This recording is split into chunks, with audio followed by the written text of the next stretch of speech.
Hello and welcome. Today we are going to be looking at this Vivor 24 volt 55 pound trolling motor. Now, if you are unfamiliar with Vivor, they sell all kinds of stuff you need and didn't know you needed. I bought my plasma cutter from them. That thing's working great.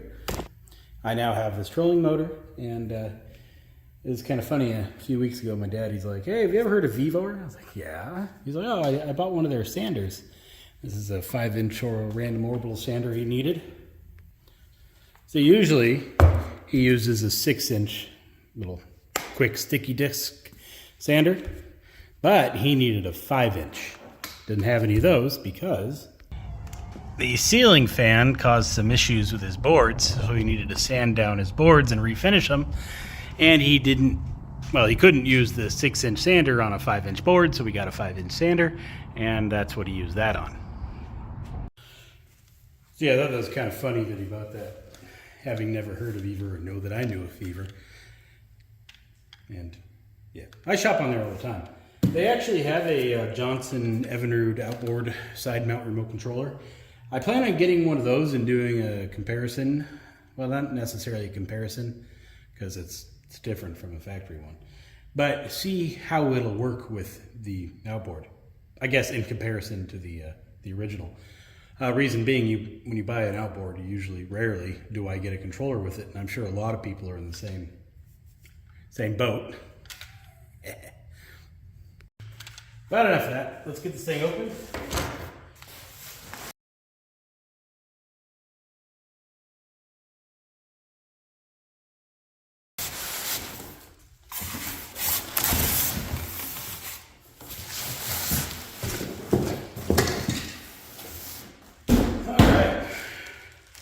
Here's our propeller, our user manual, propeller wrench and nuts.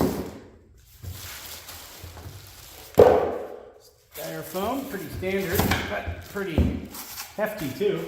I guess when you're an online store with no brick and mortar locations, shipping is your primary business, you gotta make sure it arrives safely.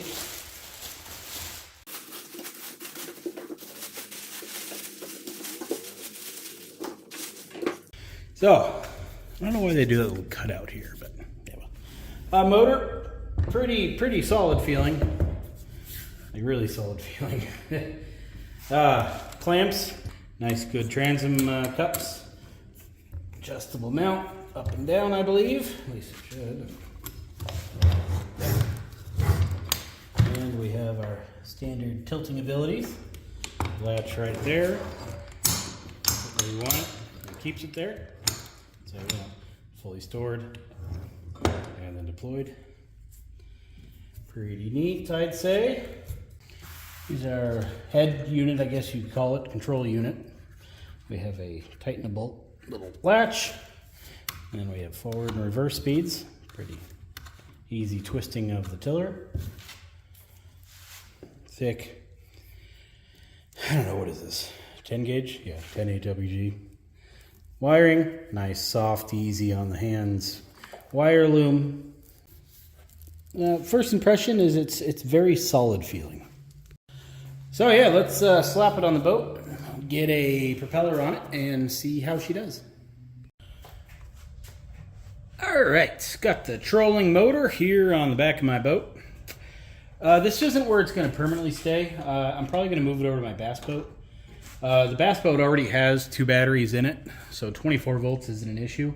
This little boat, space is a little tight, but I have two 12 volt batteries up in the totes up there, and then I have a little temporary wire setup, which is just some junk old battery cables hooked up to the battery cables of this thing with some electrical tape holding it all together. So, yeah.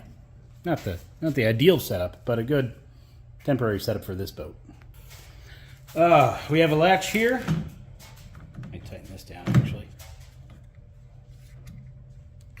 Latch right here, which moves that trim pin down. Put it all the way down. We can get the motor at full tilt, like so. Get it up out of the water, which is going to be handy when I launch. But anywho, you have this, which is your steering friction So the tighter it is, the harder it is to move. And you have this one, which is your depth. You know, how far in the motor you, or how far in the water you want the motor. So, you know, you would move this down to, you know, let's say there, kind of down, and then the motor doesn't go any lower than that. So, pretty self-explanatory. Anywho, let's get the propeller on this thing. Now, you probably notice it's too close to the outboard. I'm going to move this over a little bit, move that over a little bit, but for right now, this is fine. Okay, let's install the propeller. And these two little flats that need to line up with the flats on the steel. Just like that. Perfect.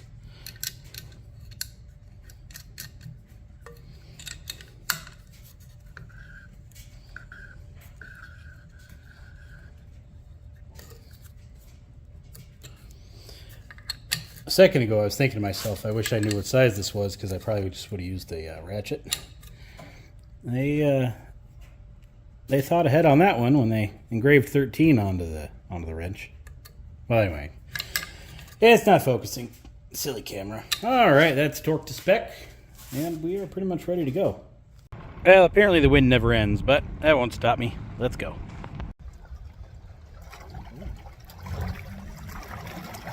Okay. That's not bad. That's pretty good.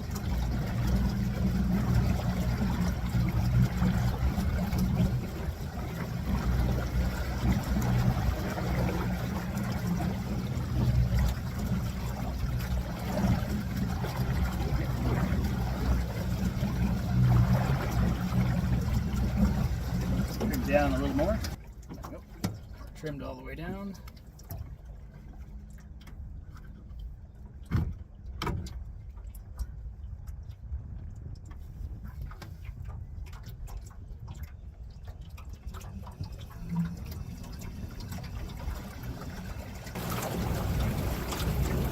And we're flying.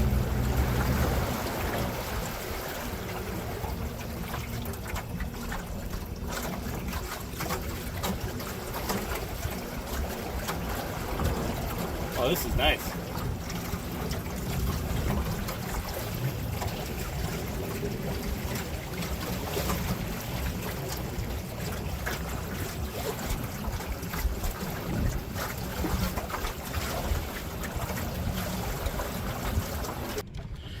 It's got a built-in battery meter. It's like I'm full power, which is true because I charged these things before I left. Alright, well, I'm a ways down from the public beach. So let's head over there.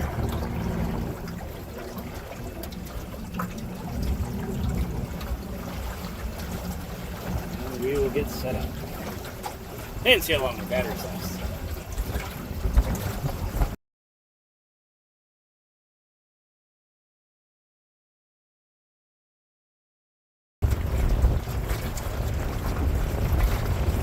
Let's head over to that beach right there.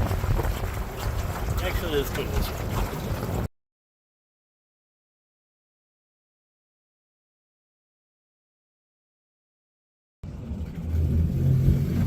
Wrong way.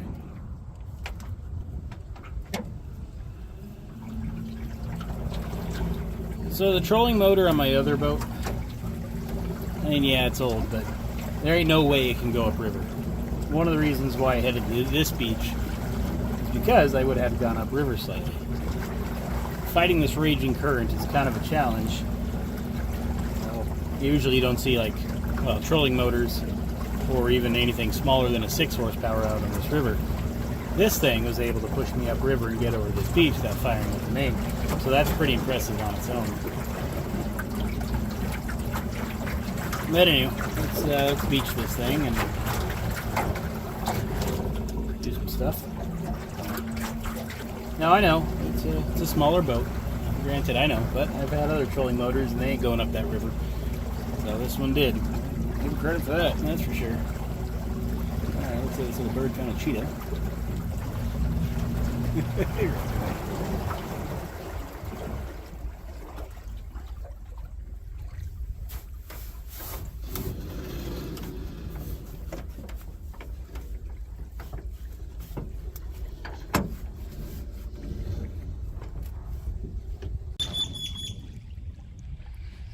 All right, well,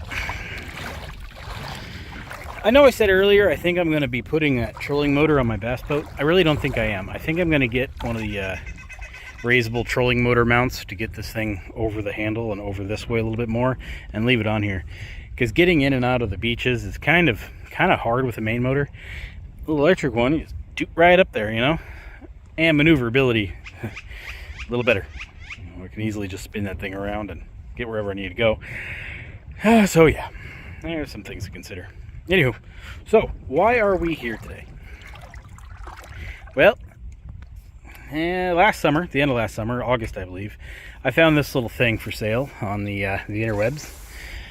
I guess some fisherman won it in some kind of fishing tournament, like, you know, the early 90s, I think, and it's just been sitting in his garage, new, never used. He was trying to sell it for, I don't know, too much, 3 digits.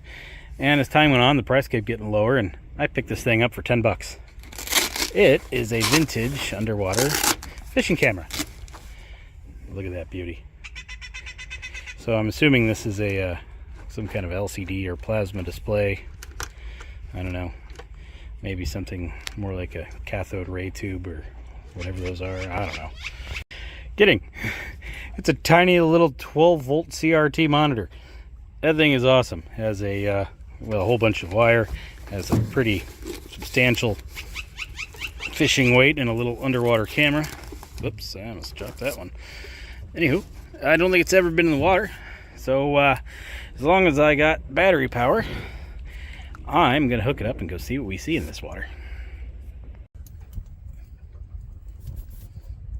That's channel 1 power. There we go. Oh, that brings me back, huh? Alright, got my VCR hooked up.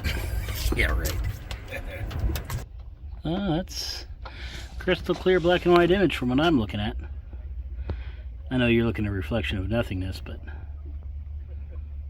you can kind of see it in the refresh lines there. I think that's what they're called. Looks like I'm dragging the camera now.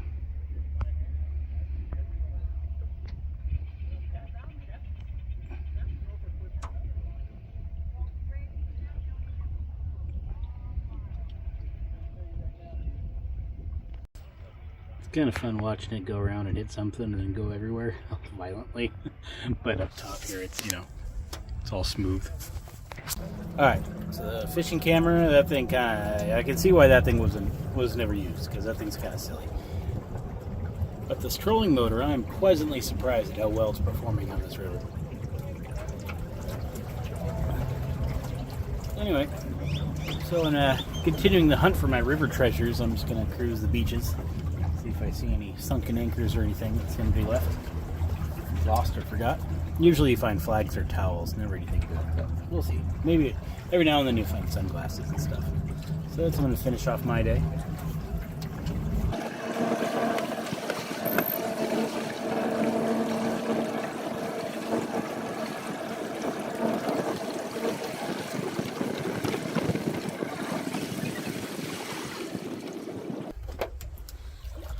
Alright people, if you're going to drop something in the river,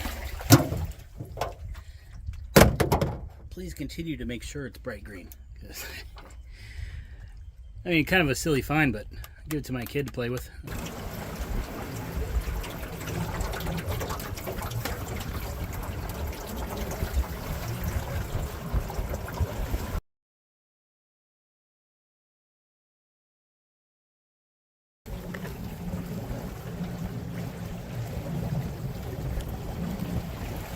Come on, gold nugget.